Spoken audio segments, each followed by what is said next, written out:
Le 17 mars dernier, ce 17 mars 2020, alors que nous étions tranquillement en train de voguer sur l'autoroute de nos vies, un virus qui avait peur du savon nous a forcés à prendre la sortie obligatoire et stationner pendant 53 jours sur une aire de secours. Cette aire, c'est l'ère du Covid-19. Pendant ce temps, beaucoup d'informations ont été traitées par notre conscience, par nos inconscients, par la conscience collective. Nous allons en reparler. Et puis, le 11 mai, il a fallu ressortir de cette ère. Ce n'était plus pareil. Et peut-être qu'il y a des appréhensions, qu'il y a eu des refus, des envies. Chacun, nous avons traité cette étape différemment. Nous allons voir pourquoi aussi.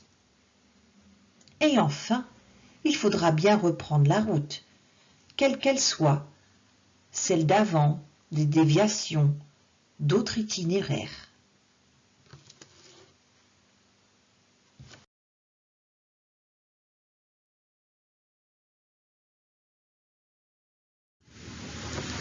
Revenons à la première étape, celle où il nous a été interdit de continuer sur notre autoroute de vie et où nous avons dû prendre d'urgence la sortie obligatoire, celle du confinement.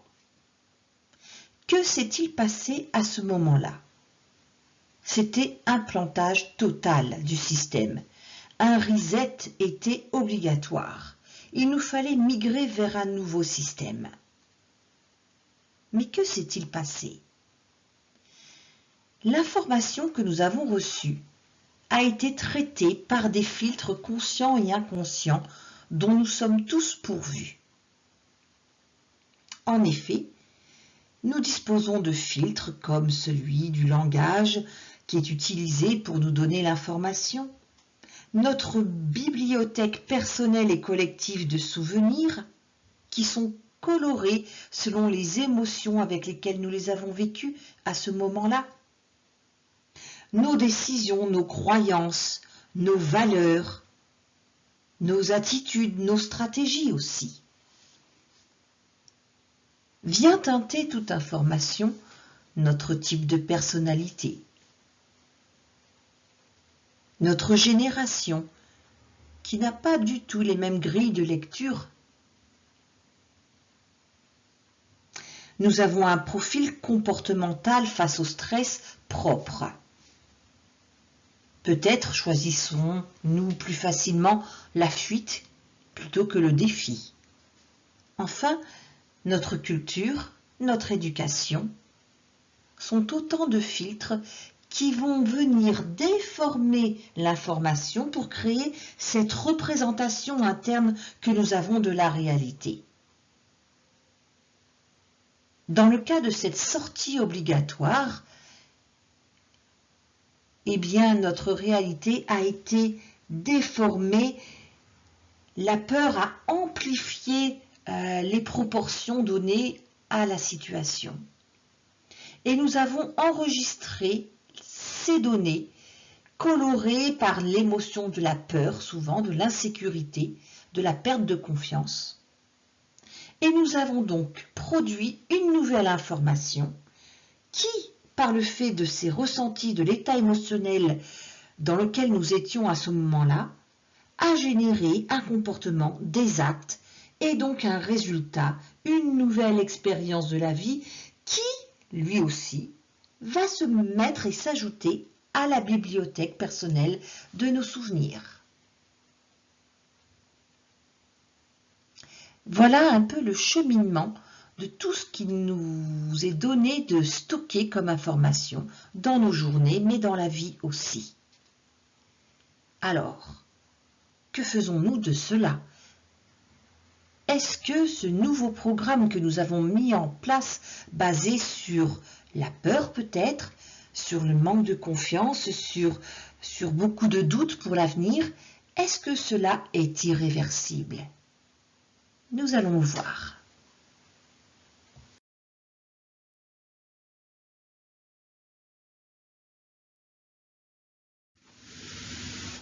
Ce 11 mai, le déconfinement progressif de la France au travail avait lieu, avec tout son lot de questionnements. Comment reprendre la vie normale au travail? Les anciens programmes, conscients et inconscients, ne répondaient plus aux mêmes données. Alors, que s'est-il passé et comment pouvons-nous reprendre le chemin de la sortie de cette ère du Covid? Reprendre la route, se remettre en marche, redémarrer. Eh bien, pour cela, il est utile de faire un point sur nos étapes du deuil. Oui, il s'agit de faire le deuil du passé et de son fonctionnement jusque-là. Il y a plusieurs étapes au deuil et je vous demanderai de réfléchir objectivement et de manière bienveillante, de savoir où vous en êtes. Le deuil d'un moment passé.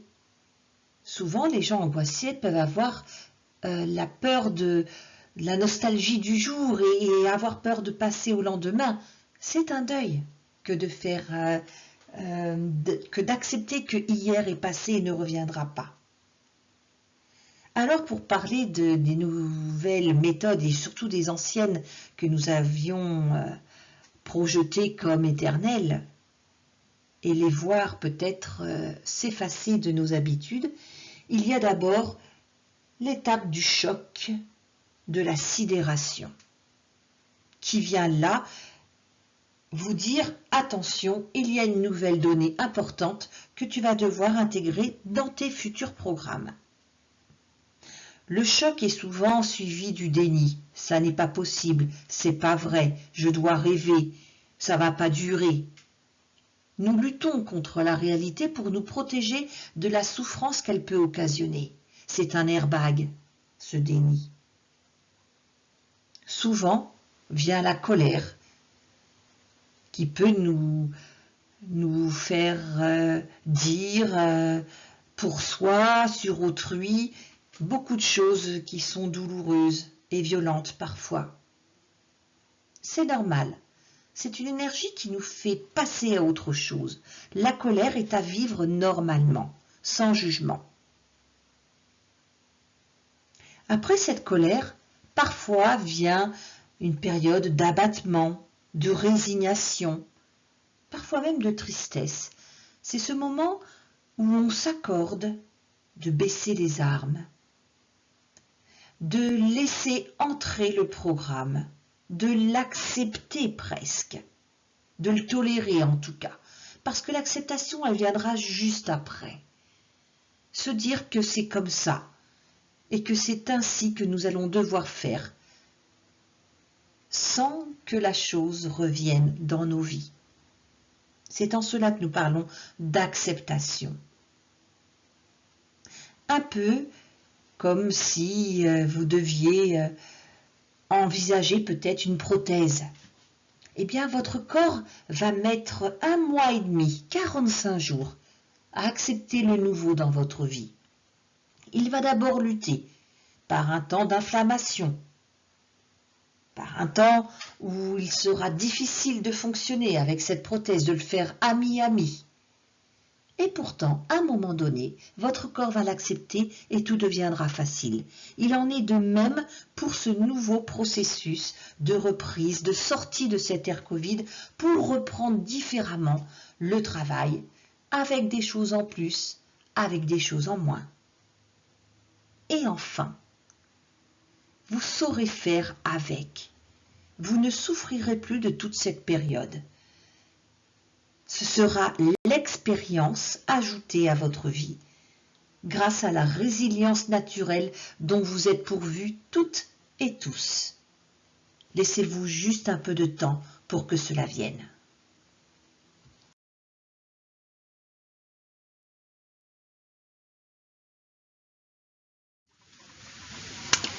Il est souvent constaté que c'est la peur qui nous tétanise. C'est normal, c'est sa fonction. C'est elle qui est mère de sûreté aussi. Alors, eh bien, intervient cette bonne vieille pyramide de Maslow. Nous le savons, cette dernière pandémie, qui n'est pas encore terminée, avec qui nous vivons encore, a fragilisé les 3 premiers étages de la pyramide de nos besoins. Ces motivations que nous avons tout au long d'une vie et qui aujourd'hui reprend sa place. On a besoin d'abord de satisfaire nos besoins de survie, les besoins appelés physiologiques. Et dans le langage professionnel, dans la vie du travail, nous appelons survie le fait de recevoir une juste rémunération, le fait de travailler dans des conditions d'environnement acceptables, le fait d'avoir des outils et des moyens pour réaliser son travail. Et Dieu sait si nos tâches, si nos fonctionnements ont été ébranlés et ont pris de nouveaux atours. Mais aussi dans ces besoins de survie et physiologiques sur le plan du travail, d'être en capacité physique et psychique pour faire son travail. Voilà le premier étage que vous devez absolument reconsolider avant de vous engager sur ce retour de la route et de la vie au travail. Ça, c'est important, de manière à consolider ce premier étage, cette première pierre. Puis viennent ensuite les données qui vont vous mettre en sécurité. Et Dieu sait si là, la sécurité physique, financière, économique, psychique a été fortement ébranlée. Alors il y a besoin de reconsolider, de les revisiter. Et pour ça, il faut vivre dans un milieu qui soit non menaçant, avoir une stabilité de l'emploi, d'être informé sur les différentes évolutions du travail, sur ce qui est projeté. Nous avons besoin d'être informés afin de ne pas laisser la place à notre cerveau de combler des trous qu'il pourrait y avoir. Et c'est là que des scénarios pas toujours fondés peuvent prendre la place. Il vaut mieux informer et être informé ou aller chercher l'information de manière fiable et concrète. Pour être en sécurité, nous avons besoin de nous sentir soutenus lorsque cela est nécessaire. N'hésitez pas à demander de l'aide. Nous sommes tous interdépendants et bien heureusement, nous ne pouvons pas tout pour nous-mêmes.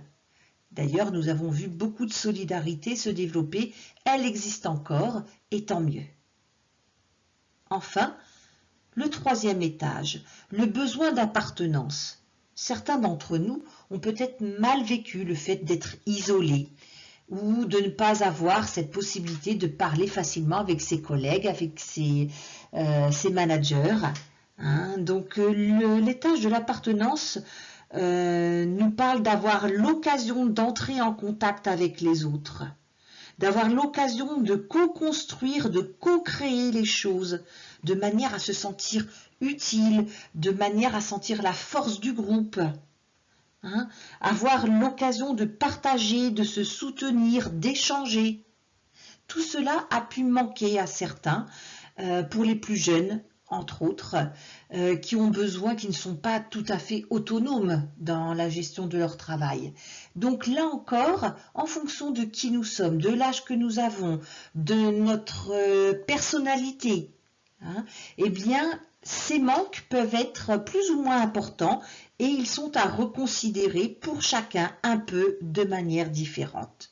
Voilà, donc revisiter cela de manière à combler les voies d'eau s'il y en avait et de reconsolider tout votre bâtisse, toute votre pyramide et de satisfaire à des besoins qui pourraient aujourd'hui être encore insatisfaits du fait de questionnements ou de manques ou de difficultés que vous pourriez rencontrer. Ça, c'est vraiment la base pour pouvoir reprendre la route plus solidement et plus en confiance.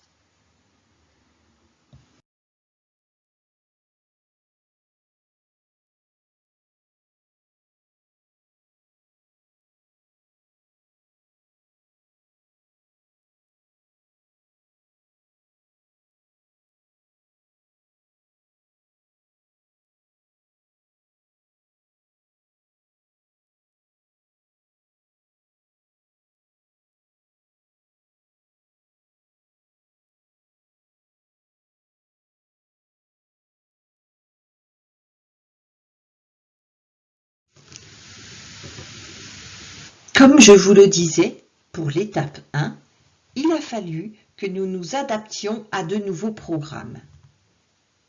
Tout changement d'habitude met 45 jours environ à notre cerveau pour être accepté et validé comme un programme actif en nous. Il y a eu 53 jours de confinement.